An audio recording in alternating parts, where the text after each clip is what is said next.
Welcome back. We continue live right here, Pittsburgh, CW, Ireland Contracting Nightly Sports Call. Bob Pompeani and Gene Collier with you. Johnny Cam on Twitter says, Bob, the Pro Bowl ratings, this year's Pro Bowl averaged 8 million viewers on ESPN and ABC, highest rated.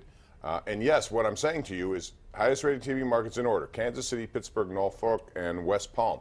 What I'm saying to you, though, Johnny, is that by comparison in this market, the number was a good number, but it wasn't as good as the hockey All-Star. And I don't know if it was just the format itself that people like better, up and down skating 3-on-3, which is a popular form of overtime, Gene, or the fact that there was not much drama. It was a sloppy game, and who would have thought a Pro Bowl game would feature 26-7, only 7 points scored by one team? Yeah, is the NHL two games of 3-on-3? It's three games. It's 2 games to get to the final, so 3 games. Oh, I see, and it's all 3-on-3? All 3-on-3. So it's pretty exciting. How about that? Maybe I'll watch it one of these You would like it. All right, let's go to line 3. That's Calvin in Clearfield. Hey, Calvin, welcome. Hey, good evening, Bob and Gene. Hey. I have a question for you about the Penguins. What in the world was the Penguins finals doing? They traded the same guy back that got from Dallas from last year. Yeah. Do you have an answer for that? I'll hang up, see what Well, the answer is they have a surplus of defensemen, and they're expecting Justin Schultz back at some point, and somebody's going to go, you know, but he wanted. Here's the other thing that Jim Rutherford, he's pretty shrewd at this, Gene. What I think he might be doing, too, is accumulating picks so that he could use those to get what he wants later.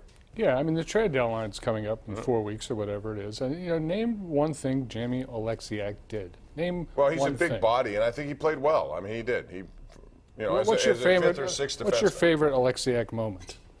Unfortunately, it's when he got knocked out in a punch. But I think, you know, I like his physical brand of playing when he played. I mean, there's a different element that they don't really necessarily have, and maybe Jim Rutherford and Mike Sullivan have downgraded the need for that.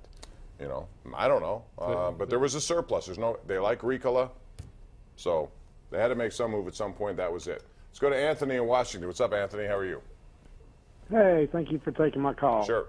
All right, I've got a 2-part question real fast because I know you're running out of time. All right, first, as a Steeler fan, I want to ask you what you think about this Antonio Brown thing. And second, I don't know if you've noticed, but Antonio Brown has trouble catching passes from any other quarterback besides Ben Roethlisberger. Do you think there's any chance that he will consider that and stay with Ben Roethlisberger? May not be his choice. Gene, what are your thoughts on this?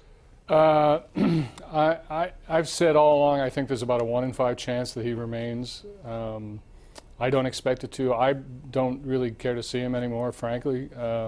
As for him not being able to catch passes from other people, I think that's probably more their fault than his. His hands are pretty good. Yeah, no doubt. But the welcome has been worn out here. I think there's no other choice that they have to make. We're going to find out by March, no doubt. We need to take a break. We'll take it right now. Come back on Pittsburgh CW.